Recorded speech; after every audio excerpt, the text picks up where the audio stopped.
বিসমিল্লাহির রহমানির রহিম। আসসালামু আলাইকুম।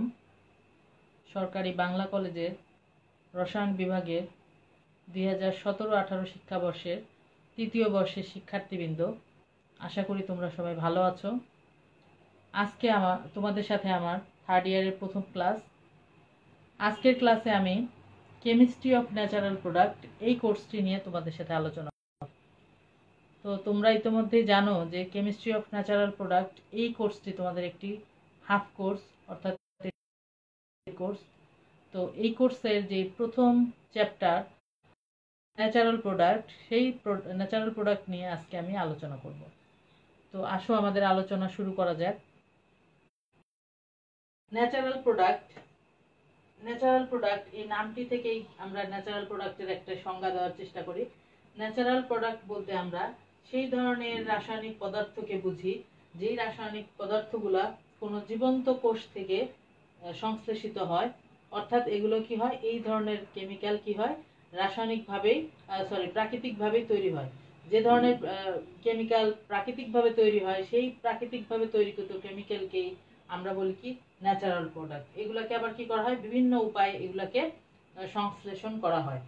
এখন ন্যাচারাল প্রোডাক্টের যদি একটা উইকিপিডিয়াতে যে সংজ্ঞা দেওয়া আছে, সেই সংজ্ঞা যদি আমরা দেখি, তাহলে ন্যাচারাল প্রোডাক্ট আমরা এরকম লিখতে পারি। এটা সংজ্ঞাটা এইভাবে লিখতে পারি: ন্যাচারাল প্রোডাক্ট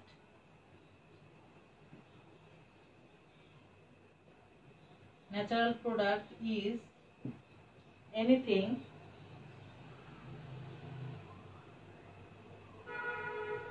produced by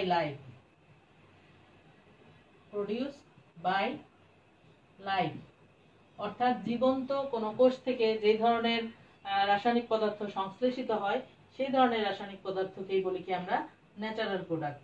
তো এখানে আসলে ন্যাচারাল প্রোডাক্ট বলতে বোঝাচ্ছে যে তোমার উদ্ভিদ থেকে যে ধরনের রাসায়নিক পদার্থকে আমরা সংশ্লেষণ করি এবং যেগুলোকে তোমার ফার্মাসিউটিক্যাল, কসমেটিক্স বা ফুড ইন্ডাস্ট্রি, যে কোনো ধরনের ইন্ডাস্ট্রিতেই এগুলাকে ব্যবহার করি, এই ধরনের প্রোডাক্টগুলোকেই বলছি আমরা ন্যাচারাল প্রোডাক্ট। এখন এগুলো হতে পারে যে, যেমন ধরো তোমার যে অ্যারোমা বা সুগন্ধি জাতীয় যে পদার্থ, সেগুলা উদ্ভিদের যে কোষ থেকে সংশ্লেষিত হয়।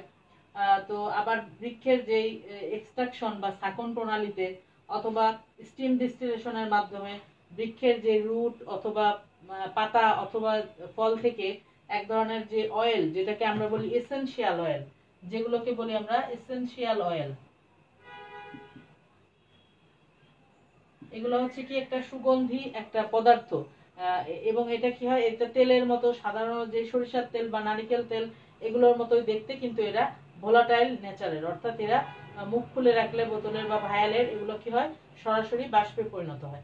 তো এই ধরনের এসেনশিয়াল অয়েল যেগুলো পাওয়া যায়, সেগুলাকেই বলি কি আমরা ন্যাচারাল প্রোডাক্ট। এখন আসো যে ন্যাচারাল প্রোডাক্টের যে তোমার আমরা সংজ্ঞায় বললাম যে natural product is anything produced by life. এখন এই যে প্রোডিউস বাই লাইফ বলতেছি কথাটা, যে জীবন্ত কোনো কোষ থেকে এটা তৈরি হয়। তো এগুলো আসলে কি কি হতে পারে? এগুলো আসলে হতে পারে যে বিভিন্ন যে বায়োটিক ম্যাটেরিয়াল, এগুলো হতে পারে বিভিন্ন বায়োটিক ম্যাটেরিয়াল, যেমন তোমার উড বা সিল্ক, মানে কি কাঠ বা রেশম যে আমরা জানি কি রেশম, এটা হচ্ছে প্রাকৃতিক ভাবে এক ধরনের যে সুতা তৈরি হয় রেশম মথ থেকে, সেইটাকে বলি কি আমরা সিল্ক বা রেশম। অথবা তোমার বায়ো বেসড ম্যাটেরিয়াল, এটা হতে পারে তোমার বায়ো বেসড ম্যাটেরিয়াল, যেমন তোমার হচ্ছে তোমার বায়োপ্লাস্টিক অথবা কর্নস্টার্চ, বায়োপ্লাস্টিক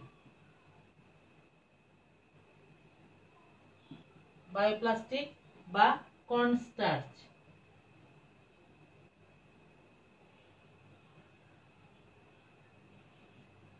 তারপরে এগুলো তোমার হতে পারে বিভিন্ন ধরনের যে বডিলি ফ্লুইড, বডিলি ফ্লুইডের মধ্যে হতে পারে মিল্ক বা প্লান্ট এক্সট্রাক্ট।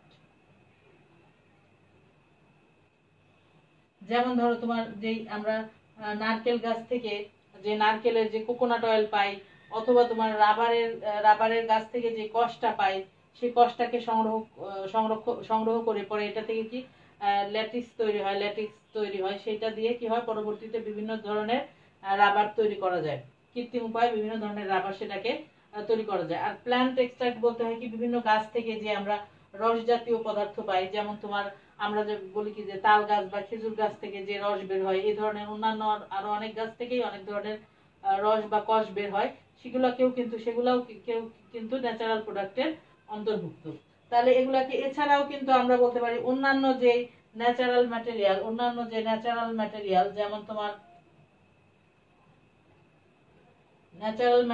যেমন তোমার বলতে পারি আমরা এখানে যে সয়েল বা তোমার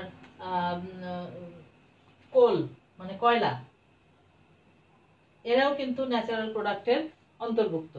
এখন এই যে যে ন্যাচারাল প্রোডাক্ট গুলো আমরা পাচ্ছি, এগুলার আসলে যে মানে কোথা থেকে আমরা পাই, তাহলে এটা একটা টার্ম, এই টার্ম গুলো তোমরা একটু লিখে রাখবা, তাহলে কিন্তু তোমাদের জন্য পরবর্তীতে সহজ হবে যে কোন কোন কোন জিনিসগুলো তোমরা পড়বা, এটা তোমাদের জন্য সহজ হবে। আমি যে টার্মগুলোর কথা বলবো ওই টার্মগুলো একটু তোমরা লিখে রাখবা, এবং আমি যে আলোচনা করতেছি এগুলো একটু মনে রাখবা তোমরা, কারণ এটা তোমাদের জন্য একেবারে নতুন একটা কোর্স, এবং এটার যে প্রথম চ্যাপ্টারটা এটা হচ্ছে তোমরা আমি যে ক্লাসটা বলবো, ক্লাসে যে যে টপিকস গুলো বলবো সেগুলো যদি মনে রাখো তাহলে তোমাদের জন্য কিন্তু সহজ হবে।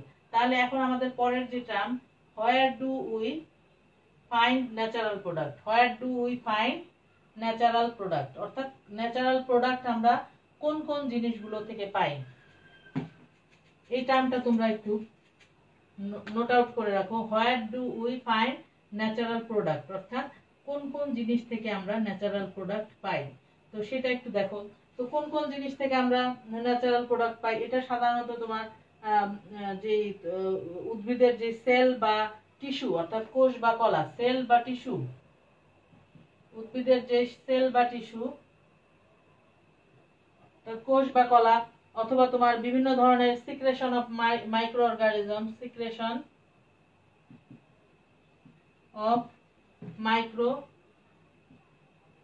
অর্গানিজম, মানে বিভিন্ন ধরনের যে মাইক্রো অর্গানিজম আছে সেগুলোর যে নিঃসরণ, সেই মাইক্রো অর্গানিজমের নিঃসরণ থেকেও কিন্তু আমরা ন্যাচারাল প্রোডাক্ট পাই।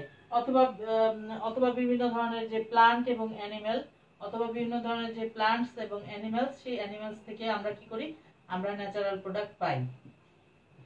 এখন দেখো, এখন উদ্ভিদের যে প্লান্টের কোন কোন অংশ থেকে আমরা পাই, প্লান্টের আমরা তোমার এই প্লান্টের রুট অর্থাৎ শিকড়, তারপর লিভস,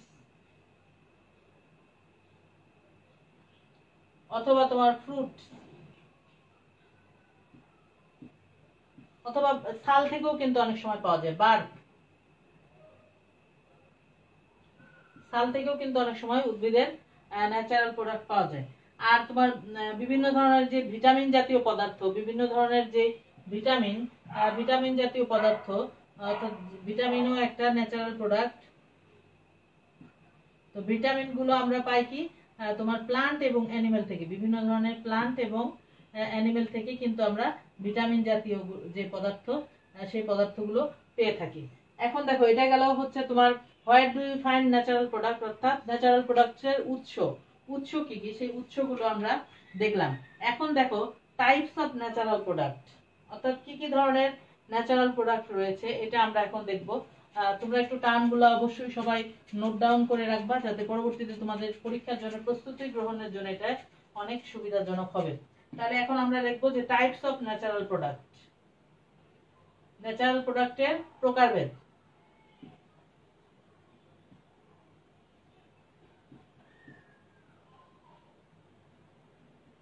টাইপস অফ ন্যাচারাল প্রোডাক্টসের যে প্রকারভেদ, সেই প্রকারভেদ।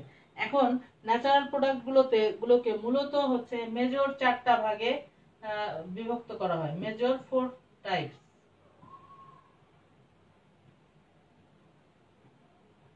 প্রধানত হচ্ছে 4টা ভাগে ভাগ করা হয়। যেমন ধরো তোমার 1 নাম্বার হচ্ছে alkaloid.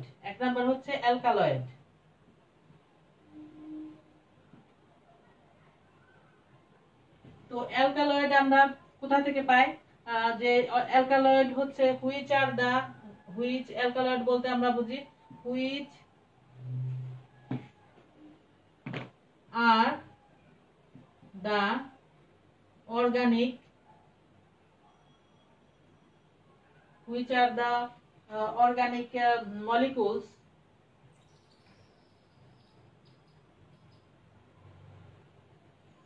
that contain nitrogen, that contain nitrogen। অর্থাৎ অ্যালকালয়েড বলতে আমরা সেই ধরনের অর্গানিক মলিকুল বা জৈব অণুকে বোঝায় যেগুলো কি করে নাইট্রোজেন বহন করে, সেগুলোকে আমরা বলি কি অ্যালকালয়েড।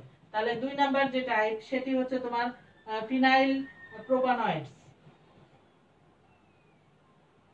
ফিনাইল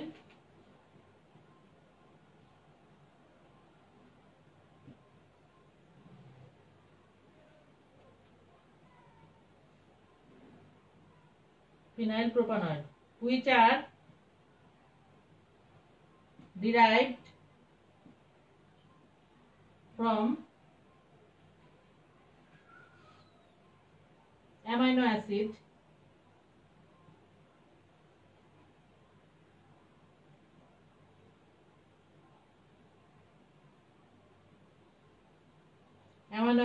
কোন amino acid phenylalanine, phenyl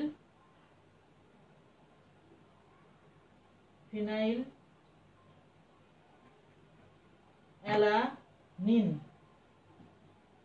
বা টাইরোসিন, ফিনাইল অ্যালানিন বা টাইরোসিন। এখন 3 নাম্বার যে প্রকারভেদ, 3 নাম্বার প্রকারভেদটি হচ্ছে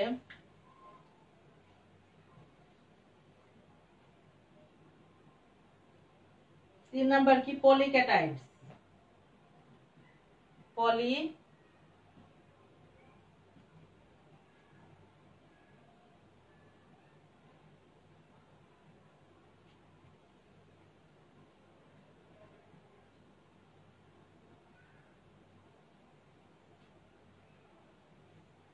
which are derived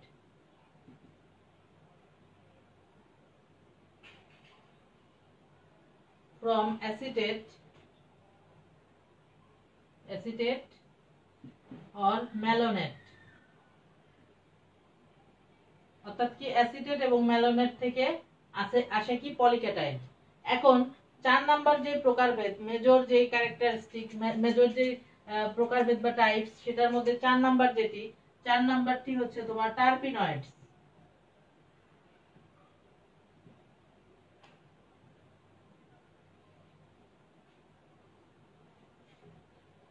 derived from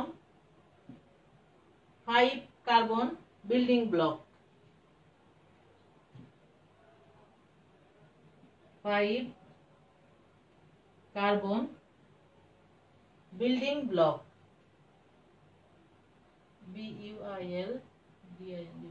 building block। অর্থাৎ যেটা কি একটা 5 কার্বন, টার্পিনয়েড গুলো কি, টার্পিনয়েড গুলো হচ্ছে তোমার 5 কার্বন বিশিষ্ট যে বিল্ডিং ব্লক, সেই বিল্ডিং ব্লক থেকে আসে। এখন দেখো এটা গেল মেজর 4 টাইপস। মেজর যে টাইপস গুলো আমরা জানি যে ন্যাচারাল প্রোডাক্ট প্রধানত হচ্ছে 4 প্রকারের, সেগুলোর মধ্যে 1 নাম্বার কি বললাম যে অ্যালকালয়েডস, তারপর 2 নাম্বার বলছি ফিনাইল প্রোপানয়েডস, 3 নাম্বার হচ্ছে পলিক্যাটাইডস এবং 4 নাম্বার হচ্ছে টার্পিনয়েডস। এই 4টি হচ্ছে মেজর প্রকারভেদ। এখন এছাড়াও যদি আমরা বলি যে উৎস এবং অ্যাপ্লিকেশন অনুসারে ন্যাচারাল প্রোডাক্ট কয় ধরনের, তাহলে উৎস এবং অ্যাপ্লিকেশন অনুসারে কিন্তু ন্যাচারাল প্রোডাক্ট 6 ধরনের। তাহলে আমরা এটা একটু দেখি যে উৎস এবং অ্যাপ্লিকেশন অনুসারে ন্যাচারাল প্রোডাক্ট আসলে কয় ধরনের। এভাবে আমরা লিখতে পারি according to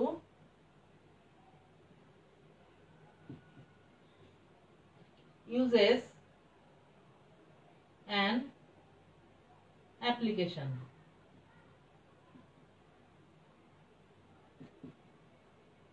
according to use and applications এটা হচ্ছে কয় ধরনের, এটা হচ্ছে তোমার 6 ধরনের। একটা হচ্ছে অ্যালকালয়েডস, অর্থাৎ ব্যবহার এবং প্রয়োগ অনুসারে হচ্ছে 6 ধরনের। সেটার মধ্যে 1 নাম্বার হচ্ছে অ্যালকালয়েড, 2 নাম্বার হচ্ছে কার্বোহাইড্রেট,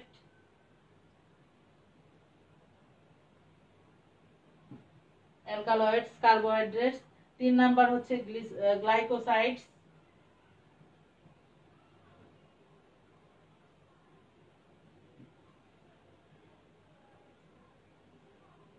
4 নাম্বার হচ্ছে তোমার টার্পিনয়েডস।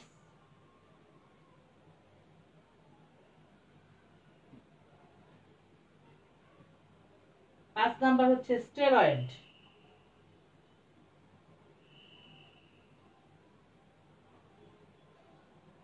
এবং 6 নাম্বার হচ্ছে ফেনোলিক্স।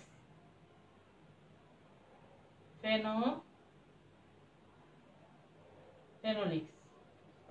তো এগুলোর মধ্যে এই যে যেই ইউজেস এবং অ্যাপ্লিকেশন অনুসারে যেই তোমার ন্যাচারাল প্রোডাক্টের টাইপ, তার মধ্যে অ্যালকালয়েড, তারপরে তোমার টার্পিনয়েড, স্টেরয়েড, এগুলো নিয়ে আমাদের পরবর্তীতে আলাদা করে এক একটা চ্যাপ্টার রয়েছে। সেই চ্যাপ্টারগুলোতে আমরা বিস্তারিত আলোচনা করব।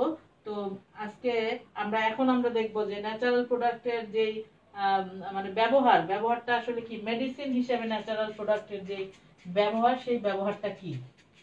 তাহলে এখানে যে তোমার টপিক, সেটি আমি লিখতে পারি যে ন্যাচারাল প্রোডাক্ট, সংক্ষেপে আমি লিখি এনপি। ন্যাচারাল প্রোডাক্ট সংক্ষেপে লিখি এনপি ইন মেডিসিন। অর্থাৎ ওষুধ শিল্পে তোমার ন্যাচারাল প্রোডাক্টের যে ব্যবহার, সেই ব্যবহারটা কি। 1 নাম্বার হচ্ছে তোমার, আমরা লিখতে পারি যে বিভিন্ন ধরনের যে তোমার যে রোগের যে হিলিং বা আরোগ্য লাভ করার যে ক্ষমতা, সেটি অর্থাৎ বিভিন্ন রোগের হিলিং, তারপরে তোমার ক্ষতস্থান সারানো, এই ধরনের যে কাজে, হিলিং এবং ক্ষতস্থান সারানোর কাজে, অথবা পেইন রিলিভার হিসেবে,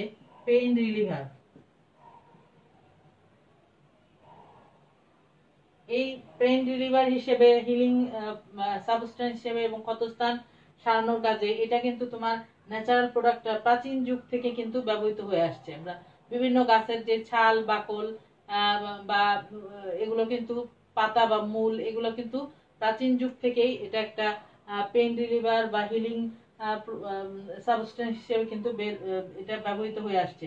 এছাড়া দেখা যায় যে তোমার বিভিন্ন ধরনের যে সভ্যতা, যেমন সুমেরীয় সভ্যতা বা তোমার আক্কাডিয়ান সভ্যতা এবং সুমারিয়ান যে সভ্যতা, সেই সভ্যতার থেকেই কিন্তু তোমার এই জিনিসগুলো দিয়ে, বিভিন্ন ধরনের এই ন্যাচারাল প্রোডাক্ট দিয়ে বিভিন্ন ধরনের মেডিসিন তৈরি করে সেটাকে বিভিন্ন মানে রোগ থেকে সারানোর কাজে কিন্তু এটা ব্যবহৃত হয়ে আসছে। এখন দেখো, এই যে তোমার ন্যাচারাল প্রোডাক্টটা, অর্থাৎ এই যে ন্যাচারাল প্রোডাক্টটা, 3 নাম্বার যে কথাটি, সেটি আমরা বলতে পারি যে এই যে ন্যাচারাল প্রোডাক্ট, এগুলা কিন্তু এখনো পর্যন্ত তোমার যে ধরনের বিভিন্ন ধরনের ড্রাগ বা ওষুধ তৈরি হয়, সেই ড্রাগ বা ওষুধ শিল্পের কিন্তু যে প্রেসক্রাইব যে ড্রাগস গুলো রয়েছে, প্রেসক্রাইব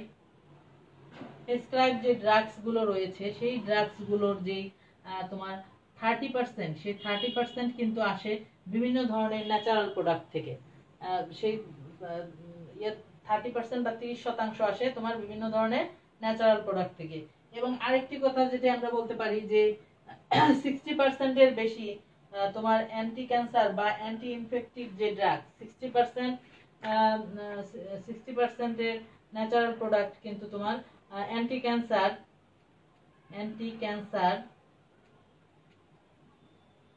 বা অ্যান্টি ইনফেক্টিভ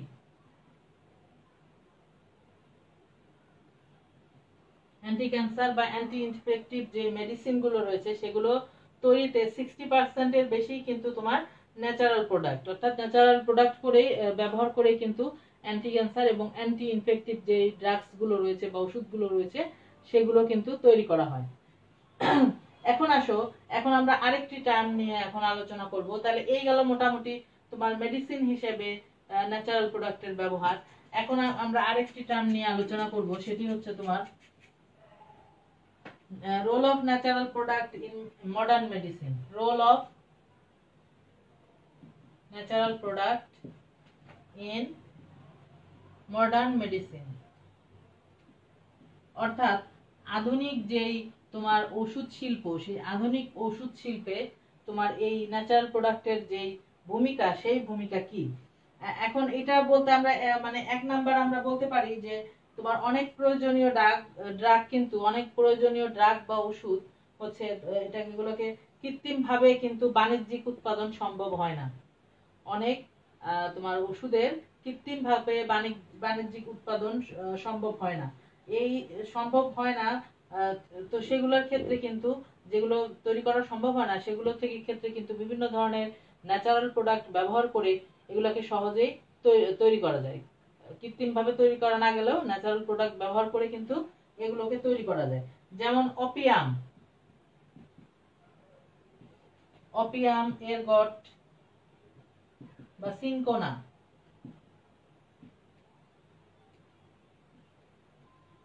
তারপরে তোমার অ্যালকালয়েডস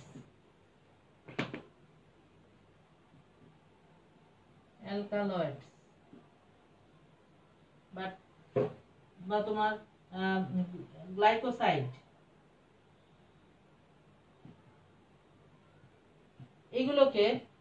এগুলোকে তোমার বাণিজ্যিকভাবে কৃত্রিমভাবে তৈরি করা না গেলেও এগুলোকে কিন্তু বিভিন্ন ধরনের প্রাকৃতিক উপাদান ব্যবহার করে কিন্তু এই ওষুধগুলো সহজেই তৈরি করা যায়।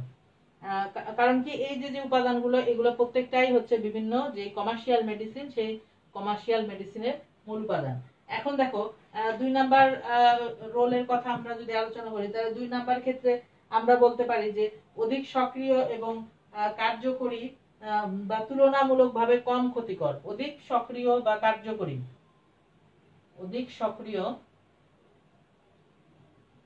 বা কার্যকরী এবং তুলনামূলকভাবে কম ক্ষতিকর।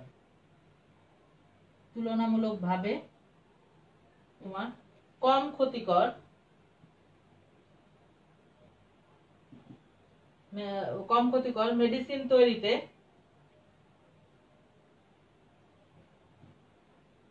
তৈরিতে ন্যাচারাল প্রোডাক্ট ব্যবহৃত হয়। এখন আরো রয়েছে যে বিভিন্ন ধরনের যে তোমার ড্রাগস, যেমন পটেন্ট যে ড্রাগস গুলো, যেমন তোমার স্টেরয়েডাল হরমোন অথবা হাইড্রোকর্টিসন। স্টেরয়েডাল হরমোন বা হাইড্রোকর্টিসন সেগুলার যেই তোমার স্টার্টিং ম্যাটেরিয়াল, অর্থাৎ একদম শুরুতে যেই ম্যাটেরিয়াল লাগে সেই ম্যাটেরিয়ালটা কিন্তু ন্যাচারাল প্রোডাক্ট দিয়েই তৈরি হয়। সেটা কি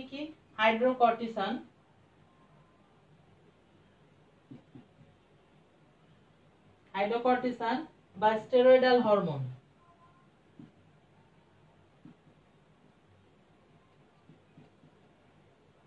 হাইড্রোকর্টিসন বা স্টেরয়েডাল হরমোন এর তোমার starting material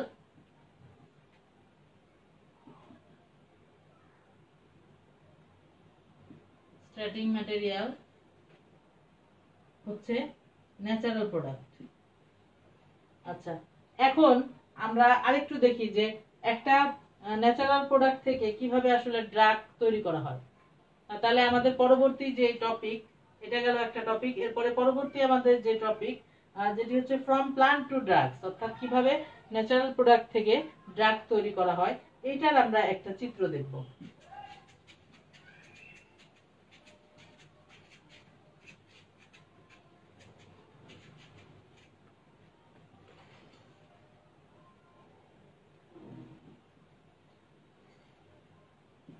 from plant two drug, অর্থাৎ গাছের যেই গাছ থেকে যেই তোমার ন্যাচারাল প্রোডাক্ট পাওয়া যায় বিভিন্ন ধরনের উদ্ভিদ থেকে, সেই ন্যাচারাল প্রোডাক্টটা শেষ পর্যন্ত কিভাবে গিয়ে ড্রাগ বা ওষুধে পরিণত হয় সেটা আমরা দেখব। এখন আমরা দেখতে পারি যে একটা আমরা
এখন দেখো এখানে কোনো একটা গাছের পাতা, সেটা কি কি করা হয়, সেটা থেকে ক্রুড এক্সট্রাক্ট সংগ্রহ করা হয়।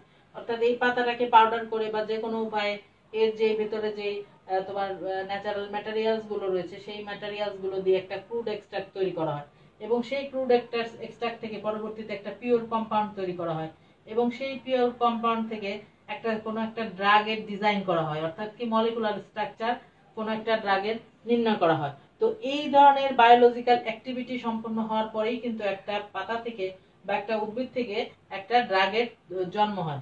তো কিভাবে একটি পাতা থেকে ড্রাগের জন্ম হয়, এটার স্টেপ গুলো কি কি, এটা আমরা আমাদের পরবর্তী যে স্টেপ গুলো আছে সেই স্টেপ গুলোতে এটা নিয়ে আমরা আলোচনা করব। এখন দেখো এখানে তোমাদের আরো দুইটি গুরুত্বপূর্ণ টার্ম এখানে আছে, যেমন তোমার যে মেটাবোলাইটস বা একটা হচ্ছে প্রাইমারি মেটাবোলাইটস, একটা হচ্ছে সেকেন্ডারি মেটাবোলাইটস। তো এখানে মেটাবোলাইটস জানার আগে আমাদের একটু জানা দরকার যে মেটাবলিজম বলতে আসলে আমরা কি বুঝি, যে মেটাবলিজম যে প্রক্রিয়া, মেটাবলিজম কথার মানে কি। আমরা বিভিন্ন জায়গায় কিন্তু এখন পড়ছি যে মেটাবলিজম, তো মেটাবলিজম বলতে আসলে আমরা কি বুঝি। তো মেটাবলিজম বলতে আসলে কিন্তু বোঝায় যে জীবদেহের যে রাসায়নিক রূপান্তর সেটি বোঝায়। মেটাবলিজম কথার মানে হচ্ছে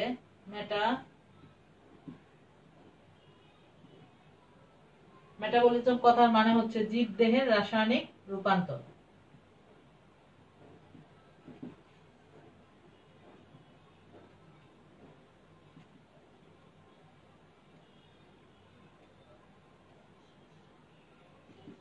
মেটাবলিজম কথার মানে হচ্ছে জীবদেহের রাসায়নিক রূপান্তর। এখন এই যে প্রসেসটা, এটা আসলে কি, এটা হচ্ছে তোমার জীবন্ত কোষে যে রাসায়নিক প্রক্রিয়ায়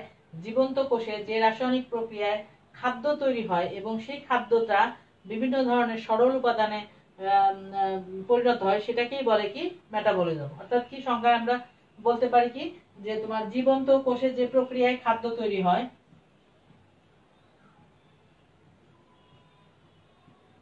জীবন্ত কোষে যে প্রক্রিয়ায়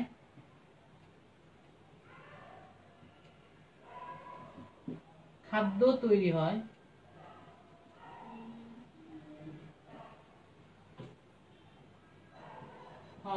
এবং খাদ্য ভেঙে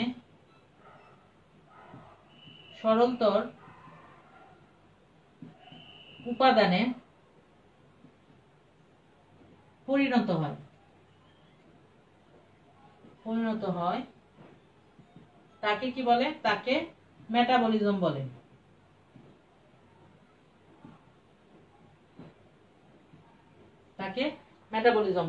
এখন এই মেটাবলিজম কথা থেকে এই যে মেটাবলিজম প্রক্রিয়া, এই মেটাবলিজম প্রক্রিয়ার যে মধ্যম প্রোডাক্ট, সেই মধ্যম প্রোডাক্ট হিসেবে কিন্তু বিভিন্ন ধরনের মেটাবোলাইটস, মানে কি মেটাবলিজম মানে হচ্ছে বিপাক ক্রিয়া। আর তাহলে এই যে তোমার মেটাবলিজম প্রসেস, এই প্রসেসের মধ্যম প্রোডাক্ট হিসেবে বিভিন্ন ধরনের তোমার বিপাকীয় পদার্থ তৈরি হয়। সেগুলোকে আবার আমরা দুই ভাগে বিভক্ত করতে পারি। একটি হচ্ছে প্রাইমারি মেটাবোলাইটস বা প্রাথমিক মুখ্য বিপাকীয় শক্তি, এবং আরেকটি হচ্ছে সেকেন্ডারি মেটাবোলাইটস বা তোমার গৌণ বিপাকীয় শক্তি। এই দুইটিকে কিন্তু আমরা আবার বিভক্ত করতে পারি। তাহলে আমরা মেটাবোলাইটস কাকে বলে, মেটাবোলাইটস এর একটা সংজ্ঞা আমরা তাহলে একটু লিখি, তাহলে আমাদের জন্য সুবিধা হয় যে মেটাবোলাইটস বলতে আমরা আসলে কি বুঝি।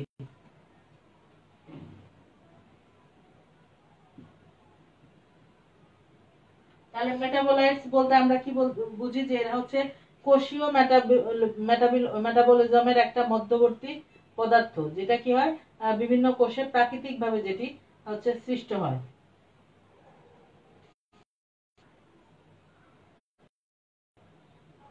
এরা কি হয়, এরা হচ্ছে কোষীয় মেটাবলিজমের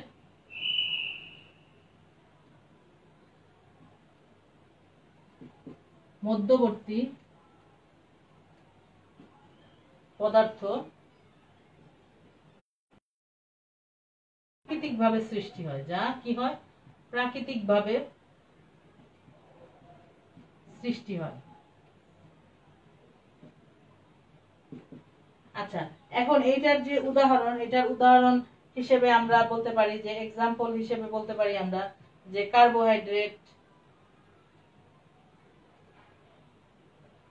কার্বোহাইড্রেটস বা তোমার প্রোটিনস, অ্যান্টিবায়োটিক্স,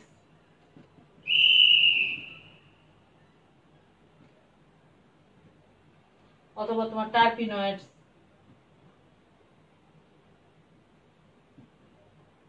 এরা প্রত্যেকটি হচ্ছে তোমার মেটাবোলাইটস। এটা কি? তাহলে কার্বোহাইড্রেট, প্রোটিন, অ্যান্টিবায়োটিক, টার্পিনয়েড, এগুলোর প্রত্যেকটাকেই বলতে পারি কি আমরা মেটাবোলাইটস। এখন এই যে যে মেটাবোলাইটস গুলো আবার দুই ভাগে বিভক্ত। একটা কি প্রাইমারি মেটাবোলাইটস, আর একটি হচ্ছে সেকেন্ডারি মেটাবোলাইটস। এক নাম্বার কি প্রাইমারি মেটাবোলাইটস। তো প্রাইমারি মেটাবোলাইটস বলতে আমরা কি বুঝি? প্রাইমারি মেটাবোলাইটস বলতে আমরা বুঝি যে তোমার যে ধরনের উদ্ভিদের যেই কোষের বৃদ্ধি এবং যে কোষের যে পুষ্টি সাধন, বৃদ্ধি সাধন এবং কোষের যে রিপ্রোডাকশন বা প্রজনন, সেই প্রজনন কাজের জন্য যে অপরিহার্য জৈব পদার্থ, সেটিকেই আমরা বলি প্রাইমারি মেটাবোলাইটস।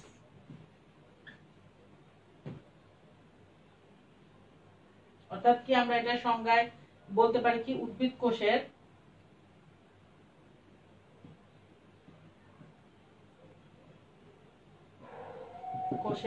বৃদ্ধি, পুষ্টি সাধন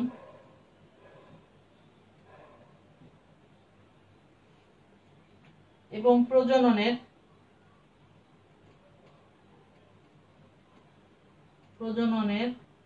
বা রিপ্রোডাকশনের জন্য অপরিহার্য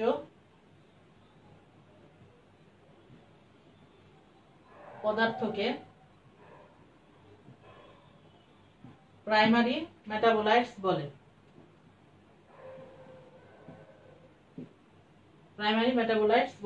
এখন এই যে মানে উপাদানটা উদ্ভিদের যে তোমার প্রাইমারি মেটাবোলাইটস যেগুলো উদ্ভিদ কোষের যেগুলো তৈরি হয়, এটা হচ্ছে একটা কি হয়, উদ্ভিদ কোষের তোমার স্বাভাবিক যে বৃদ্ধি বা পুষ্টি এবং প্রজনন, সেই পুষ্টি এবং প্রজননের জন্য একটা মুখ্য শরীরবৃত্তীয় যে উপাদান, সেটি হচ্ছে তোমার প্রাইমারি মেটাবোলাইটস। এবং এটার যে উদাহরণের মধ্যে আমরা বলতে পারি যে lactic acid, amino acid, ethanol, vitamin, lactic acid,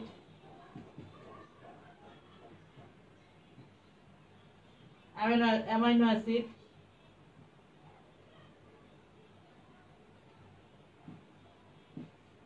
তারপর তোমার ইথানল, ভিটামিন,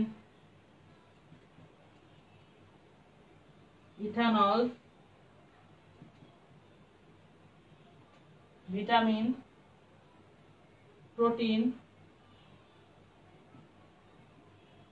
এগুলোকে সাধারণত বলে কি প্রাইমারি মেটাবোলাইটস। কারণ কি এরা যে কোনো উদ্ভিদের বৃদ্ধি, পুষ্টি সাধন এবং প্রজননের জন্য একটা মুখ্য শরীরবৃত্তীয় উপাদান হিসেবে এরা কাজ করে। এই জন্য এদেরকে বলা হয় কি প্রাইমারি মেটাবোলাইটস। এখন আসো সেকেন্ডারি মেটাবোলাইটস বলতে আমরা কি বুঝি? সেকেন্ডারি মেটাবোলাইটস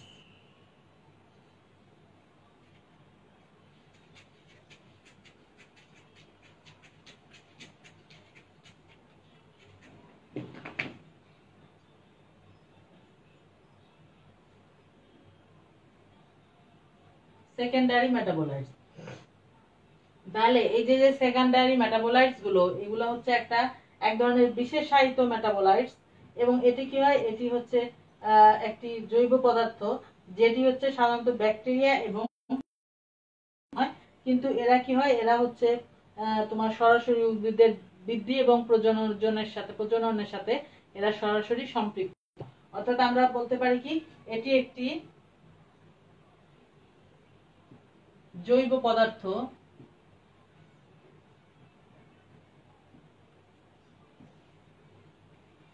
যা ব্যাকটেরিয়া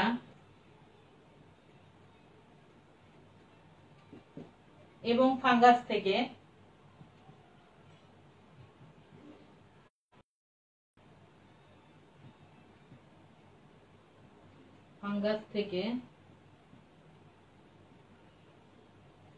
তৈরি হয়, তৈরি হয়, কিন্তু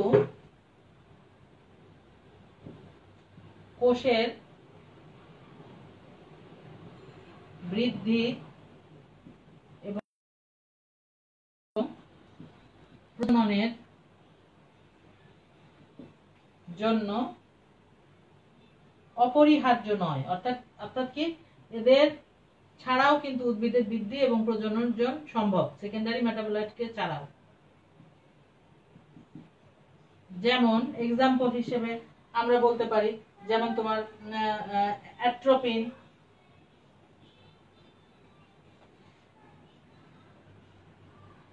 অ্যান্টিবায়োটিক,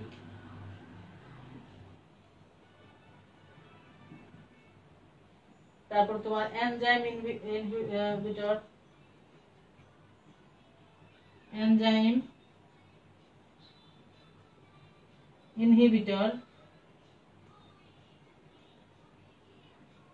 তারপরে তোমার ফেরোমেন,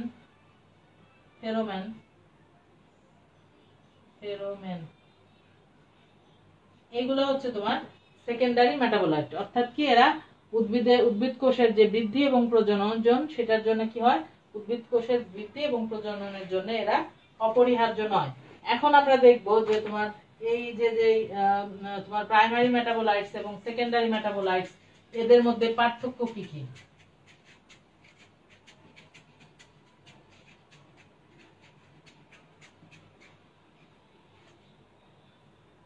প্রাইমারি মেটাবোলাইটস এবং সেকেন্ডারি মেটাবোলাইটস, অর্থাৎ এই যে টার্ম, সেটি আমরা লিখতে পারি difference between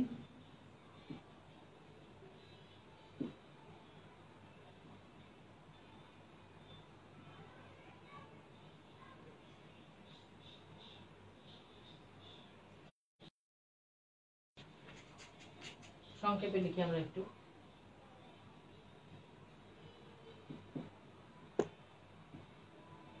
difference between primary metabolites and secondary metabolites, সংক্ষেপে আমি লিখলাম। তাহলে এটা এখন আমরা যদি একটা ছক আঁকাই যে প্রাইমারি মেটাবোলাইটস আর সেকেন্ডারি মেটাবোলাইটস, এইভাবে যদি আমরা লিখি, তাহলে এক নাম্বার যে রিকোয়ারমেন্ট, সেখানে আমরা লিখতে পারি যে তোমার প্রাইমারি মেটাবোলাইটস হওয়ার জন্য যে রিকোয়ারমেন্ট, সেই রিকোয়ারমেন্টটা কি কি। এটা হচ্ছে এক নাম্বার হচ্ছে required for the growth and maintenance of cellular function, অর্থাৎ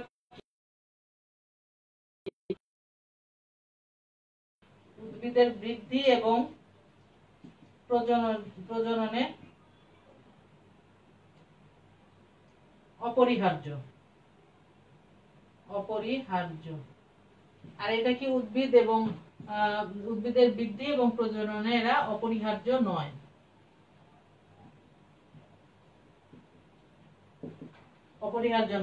এখন এখানে কি হয়, এটা হচ্ছে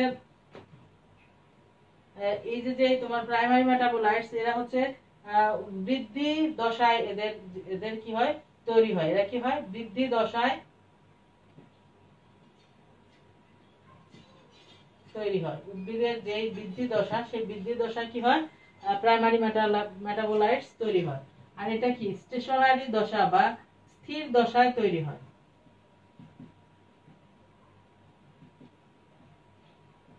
সেকেন্ডারি মেটাবোলাইটস গুলো তোমার স্থির দশায় তৈরি হয়। এখন তোমার 3 নাম্বার যেটি, এটা হচ্ছে প্রচুর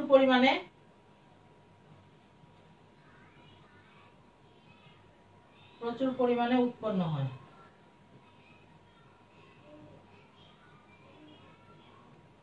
এবং আলাদা করা সহজ হয়, এবং পৃথক করা, আলাদা করা না লিখে আমরা পৃথক করা সহজ।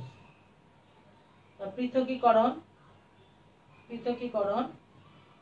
সহজে সম্ভব। আর এরা কি হয়, তোমার সেকেন্ডারি মেটাবোলাইট স্বল্প পরিমাণে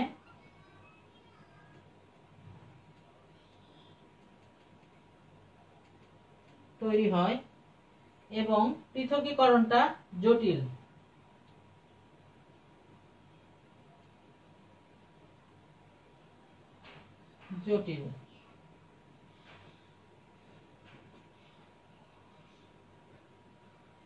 এখন এরা কি হয়, এরা হচ্ছে তোমার প্রাইমারি মেটাবোলাইট শরীরবৃত্তীয় কাজে ব্যবহৃত হয়। আর সেকেন্ডারি মেটাবোলাইটস যেগুলো, এগুলো সম্পর্কে আমরা বলতে পারি যে এরা প্রাইমারি মেটাবোলাইটস থেকে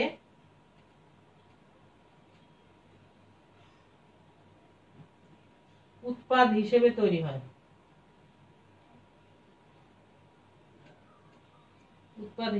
তৈরি হয়।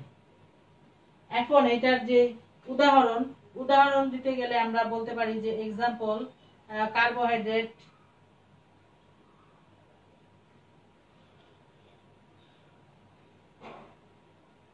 তারপরে তোমার ইথানল, ল্যাকটিক অ্যাসিড,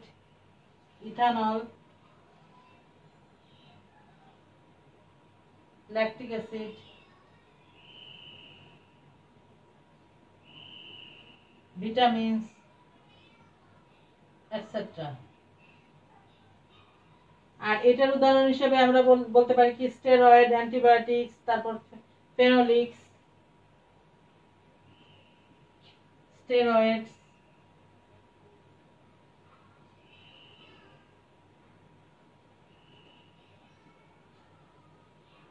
অ্যান্টিবায়োটিক,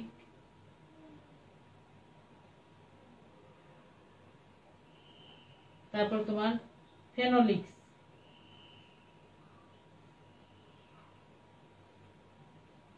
এগুলো তোমার কি সেকেন্ডারি মেটাবোলাইটস এর উদাহরণ।